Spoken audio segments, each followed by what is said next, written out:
Hello. Huh. Hello, hello. Lovely audience over here today.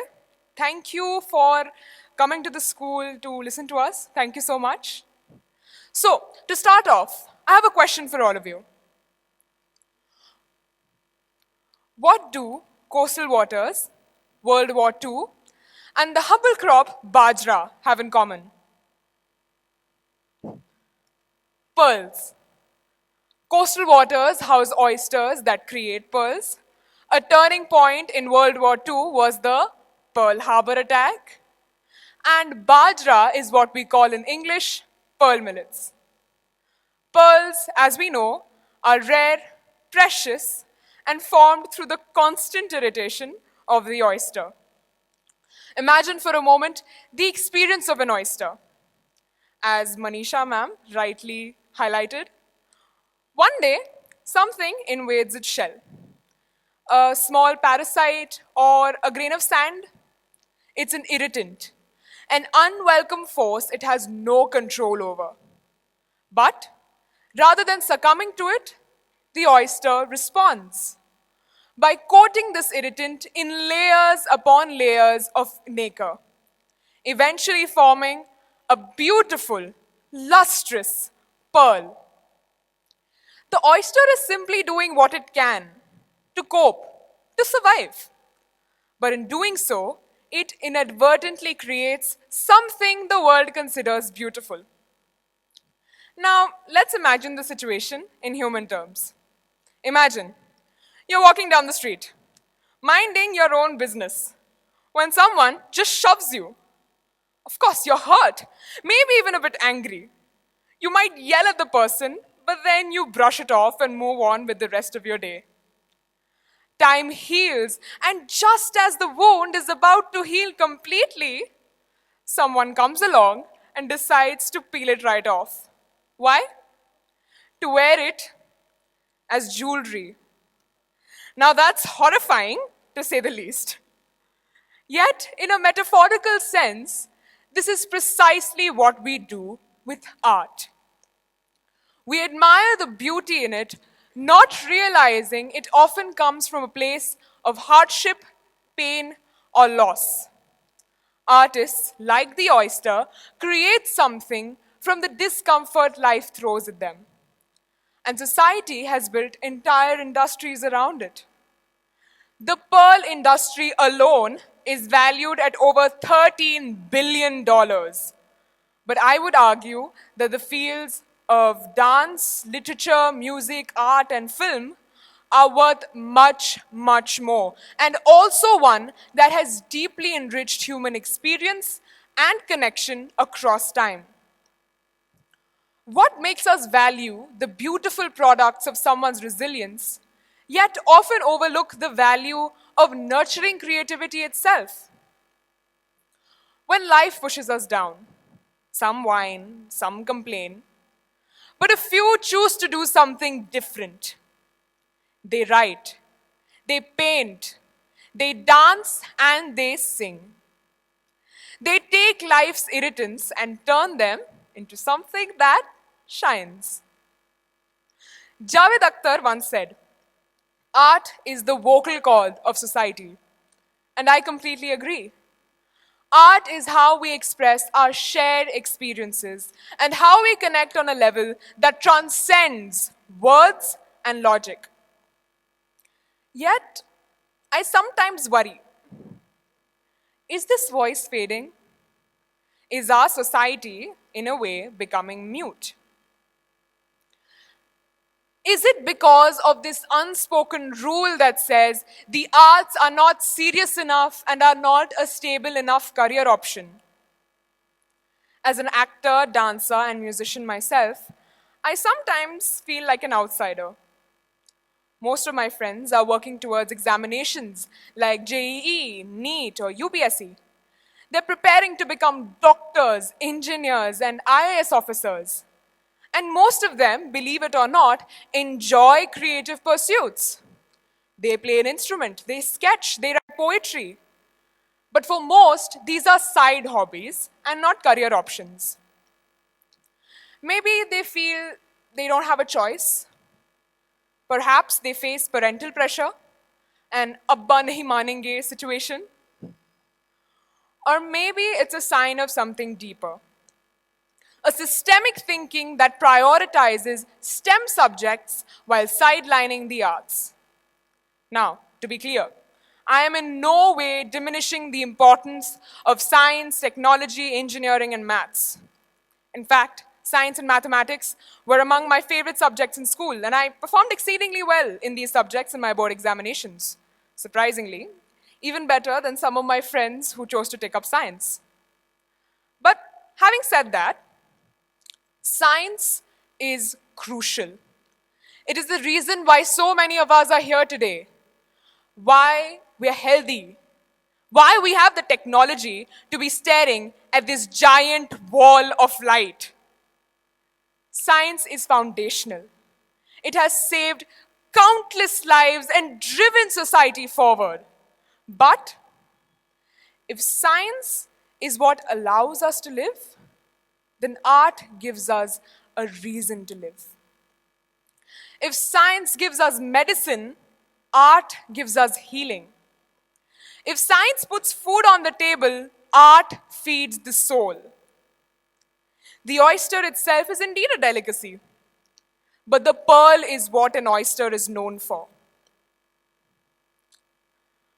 Over the years, art is shifting from being a pursuit of passion to a highly commercial pursuit. And to highlight that, I would like to show you some things. If we, as a society, focus solely on our intellectual abilities, our ability to calculate, measure, and analyze, while neglecting our capacity for emotional complexity and creativity, what kind of society are we building? As humans, we possess not just superior intellectual capabilities, but also superior emotional capabilities as compared to animals. Animals can experience emotions like anger, grief, joy, yet they do not comprehend or rather communicate complex emotions as effectively and efficiently as we humans can. For instance, an animal doesn't know what it feels like to murder your own son in a fit of rage. And the remorse, guilt, and sorrow that follows seeing your own blood bleed to death. But Ivan the Terrible does. An animal doesn't understand the feeling of betrayal a woman would feel when her own husband ritually sacrifices their daughter for a victory in war. But Clytemnestra does. Art allows us to empathize, to see life from different perspectives, and to grapple with our shared human experience. The voice of an artist becomes the melody of change. If we continue to neglect art and emotional expression, we risk neglecting a crucial part of what makes us human. Our society is an oyster, which holds a world of science, and the dunes of problems already exist. Then why are the pearls not being made? Coming back to my previous point, over the years, art is shifting from being a pursuit of passion to a highly commercial pursuit. To make money, people are now resorting to making synthetic plastic pearls. Art is no longer made to comfort the disturbed and disturb the comfortable, but rather to make the comfortable more comfortable. Let's take cinema, for example, an art form we all love. We all have some core memory associated with cinema, right? It could be bunking school to watch DDLJ for the fourth time, or it could be the time you spent with your children at the cinema halls. For me, watching movies and talking about movies was an essential part of growing up. No Amitabh Bachchan film was missed in the household, and the right bag was always filled with spoilers for the poor rickshawala.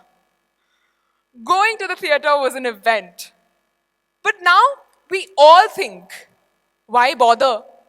We'll watch it when it's available online. The only movies we now go to watch in the cinema halls are masala, multi-starrer action films.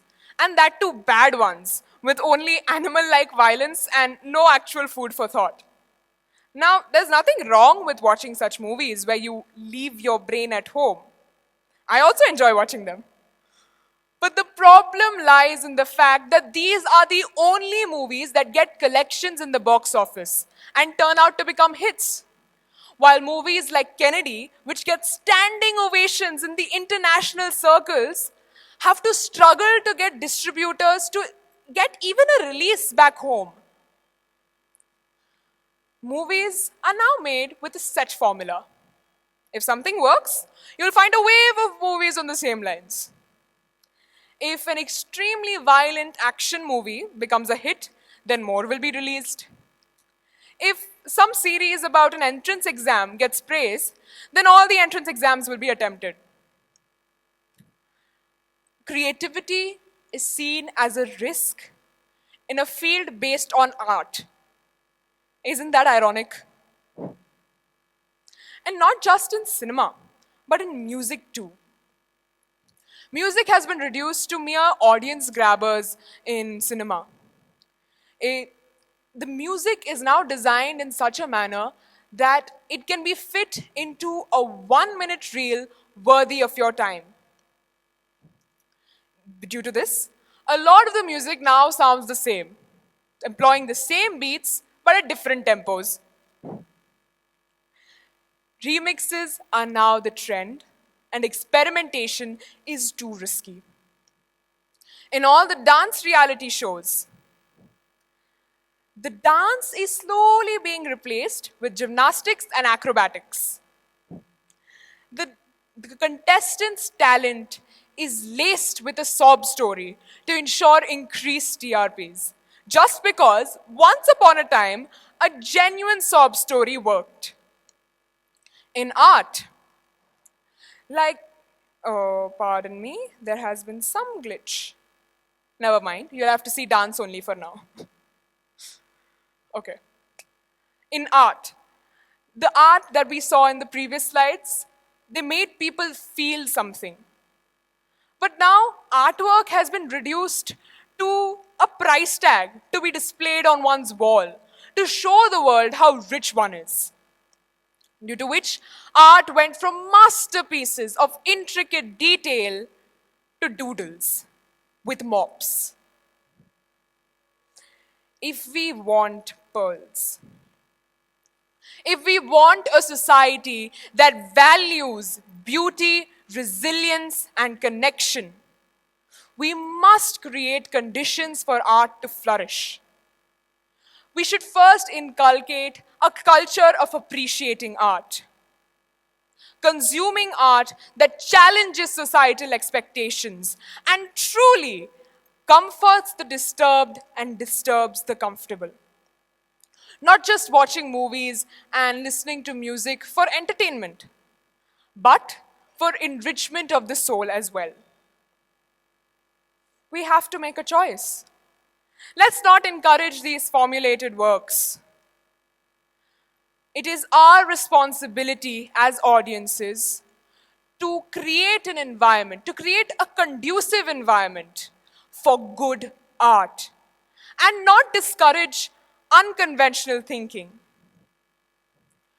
Real pearls or synthetic plastic pearls. You may not be able to tell the difference at first glance, but when you scratch the surface, you will know which is which. Thank you for letting me have the pleasure of your time.